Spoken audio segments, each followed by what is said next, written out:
எல்லாருக்கும் வணக்கங்க. நான் கலைமகள் ஆதிவனத்திலிருந்து. என்னை பத்தி சொல்றதுக்கு பெருசா ஒண்ணும் இல்ல. ஒரு இயற்கை விரும்பி ரசிகை, இயற்கையோடு சேர்ந்து வாழ நினைக்கும் கிராமத்து பெண். இந்த பதிவுல கேசாமிர்தம் பத்தி கொஞ்சம் விரிவா பார்க்க போறோம். இந்த பெயருக்கு முதல்ல காரணம் என்ன, இதுல சேர்க்கப்படுற எண்ணெயோட தரம் என்ன, தயாரிக்கப்படுற முறை என்ன, சேர்க்கப்படுற மூலிகைகள் என்னென்ன, எப்படி பக்குவமாகுதுங்கிறத விரிவா பார்க்கலாம். விவசாயத்தை எந்த அளவுக்கு முறையா செய்யறோமோ அதே மாதிரி விளைவிக்கிறத முறையா பயன்படுத்துறதும் ரொம்ப முக்கியங்க. முதலாவதா நான் ஏன் இந்த பெயர் வச்சங்கிற காரணத்தை சொல்றேன். கேசாமிர்தம், கேசம்னா என்னங்க? தலைமுடி. அமிர்தம்னா என்ன? அழியாதது, அழிவை தராதது, அரியது, உடலையும் உயிரையும் வளர்க்கக்கூடியது, மதிப்பு மிக்கது. வான் சிறப்பு அதிகாரம் 11வது குறள் வள்ளுவர் அமிர்தத்துக்கு அழகான ஒரு குறள் சொல்லியிருக்காரு. வானின்று உலகம் வழங்கி வருதலால் தானமிழ்தம் மென்றுணரற் பாற்று. இதோட பொருள், பூமியில இருக்கக்கூடிய எல்லா உயிர்களுமே செழிப்புற்று வளர வான் தரக்கூடிய அந்த மலை தான் அமிர்தம். தேவர்களும் அசுரர்களும் சேர்ந்து பாட்கடலை கடையும் போது கிடைத்த ஒரு அரிய பொருள் தான் அமிர்தம்னு புராணங்கள்ல படிச்சிருக்கிறோம். அப்படிப்பட்ட அமிர்தத்தை அருந்தினா மரணமே இல்லைங்கிறது புராணங்கள்ல சொல்லப்பட்டிருக்கு. இப்படி ஒரு அமிர்தம் உடலையும் உயிரையும் வளர்த்து மரணம் இல்லாத நிலையை கொடுக்குதுன்னு சொல்லப்படுதோ, அது போல கேசத்தோட நன்மைக்காக காலத்தால பக்குவப்பட்டு விறகடுப்பால செம்மைப்படுத்தி எடுக்கப்படுற தைலம் கேசாமிர்தம் ஆகிறது. கொஞ்சம் விரிவா விளக்கமா சொல்ல வேண்டியதா தான் இருக்கு. அப்பதான் தெளிவா இருக்கும்னு நினைக்கிறேன். இரண்டாவதாக, எந்த வகையான எண்ணெய் பயன்படுத்துறோம்னு பார்க்கலாம். காலத்தால் பக்குவப்பட்ட இயற்கையான கொப்பரை எண்ணெய்னு ஒரு வார்த்தை முன்னாடி சொன்னேன். அது என்ன காலத்தால பக்குவப்படுத்தப்பட்ட எண்ணெய்? சாதாரண தேங்காய் எண்ணெய்க்கும் இந்த காலத்தால பக்குவப்படுத்தப்பட்ட எண்ணெய்க்கும் வித்தியாசம் இருக்கு. எந்த ரசாயன உரங்களுமே பயன்படுத்தாம பல ஆண்டு காலமா தென்னை மரங்களை வளர்க்கிறேன். தென்னை மரம் பாலை நல்லா விரியணும், நிறைய குருமை ஊட்டணும், நிறைய காய்கள் காய்க்கணும்னு எந்த விதமான கெமிக்கல் உரங்களையும் பயன்படுத்த மாட்டேன். முழுக்க இயற்கை உரங்களை மட்டும்தான் பயன்படுத்துறாங்க. சில நேரங்கள்ல தென்னை மரத்துக்கு காண்டாமிருக வண்டு, கூன் வண்டு, பென்சில் முனை பிரச்சனைகள் எல்லாம் வந்து மரம் காஞ்சு போற நிலைமைக்கு கூட வரும்.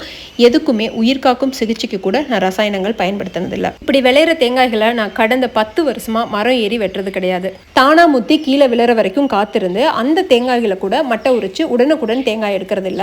அது மேலும் பக்குவம் அடைகிறதுக்கு இன்னும் ஒரு 3 மாதம் காத்திருக்கிறோம். பக்குவம்னா என்னங்க? காலத்தால நடக்கிறது தானே பக்குவம். ஒரு காயா இருக்கட்டும், கனியா இருக்கட்டும், இந்த பக்குவத்துல பயன்படுத்தினா அதுல உடம்புக்கு நல்லது, மருத்துவ குணம் இருக்குன்னு நம்ம சொல்றோம் இல்லையா? அது போலதான் இந்த தேங்காவுக்கும். தேங்காய் தானா முத்தி கீழே விழுறதுக்கு ஒரு 3 மாசம், அதுக்கு மேல பக்குவம் அடைறதுக்கு ஒரு 3 மாசம், இப்படி 6 மாத காலகட்டத்துல மழை வெயில்னு இயற்கை மாற்றங்களால, அதாவது சூழல் மாற்றங்களால தானா பக்குவம் அடைகிறது. அதாவது ஒரு பொருளோ உயிரோ முழுமை அடைகிறது, அதுதான் பக்குவம் அடைதல்னு சொல்றோம். பக்குவம் அடைய நம்ம காத்திருக்கிற காலத்துல தேங்காயில இருக்கிற நீரெல்லாம் வற்றி முழுமையா கொப்பரை ஆயிடும். இதுல இருந்து தரமான கொப்பரைகளை பிரித்து ஒரு நாள் வெயில்ல காய வைக்கணும். கண்டிப்பா காய வைக்கணும். காய வச்ச பிறகு எண்ணெய் எடுத்துக்கலாம். கல்ச்சுக்கா இருந்தாலும் சரி, மரச்சுக்கா இருந்தாலும் சரி, எண்ணெய் ஆட்டி எடுக்கும்போது அதிகப்படியான சூடு வரக்கூடாது.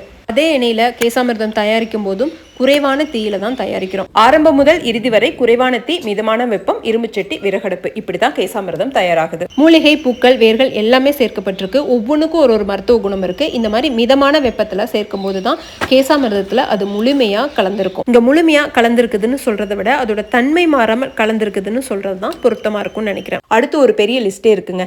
என்னென்ன வகையான மூலிகைகள், பூக்கள், வேர்கள் சேர்க்கணும்னு இப்ப வீடியோல காட்டிடுறேன். வீடியோ கொஞ்சம் ரொம்ப லென்த்தா போறதுனால அதை பத்தி விரிவா அடுத்த வீடியோல சொல்றேன். இதுல சேர்க்கப்படுற ஒரு சில மூலிகைகள், வேர்களை தவிர 90% மேலான பொருட்கள் இங்க விளையிறது தான். இப்படி குறைவான தீயில மிதமான வெப்பத்துல பாரம்பரிய பொருட்கள் சேர்க்கப்பட்டு விறகடுப்புல செமைப்படுத்தப்படுற தைலம். அதனாலதான் இதுக்கு கேசாமிர்தம்னு பெயர் சூட்டப்பட்டிருக்கு. வைக்கிற பேரு ஃபேன்சியா இருக்கணும், ட்ரெண்ட் ஆகணும், கேட்சியா இருக்கணுங்கிறதெல்லாம் கிடையாது.